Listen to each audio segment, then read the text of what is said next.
মাল এখন পয়সা যাবে বলি মাল কতি পালি রে পাটি পাইছি রে বাপু মুরগি খান যাবে দিবনি সমস্যা না যখন কাস্টমার আসবে নি তুই সাইড থেকে একটু পান দিস নি দেবি দিবনি ঠিক আছে রে বাবু তাহলে আমি যাই ওই বিকালবেলা দেখা হবে নি ঠিক আছে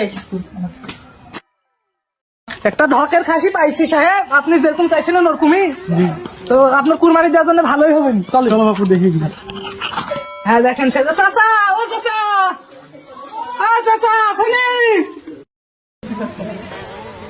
হ্যাঁ বাপু কি হলো এটা সাহেব নিয়ে আসছি দেখো দেখো বাবু হ্যাঁ দেখেন স্যার দেখেন খাসি তো মোটামুটি ভালো। চাচা তাহলে খাসির দাম কত নেবেন? চান চাচা চান বাপু দিয়ন 35। একটু কম সম করে দিয়ে দাও সাহেব আসছে অনেক দূর থেকে চাচা খাসি তো খুব বেশি সাইজের না, দামটা একটু বেশি হয়ে গেছে। চাচা 30,000 টাকা রাখেননি? না তো আমার দেশি খাসি 35 কমে দিতে পারবো না।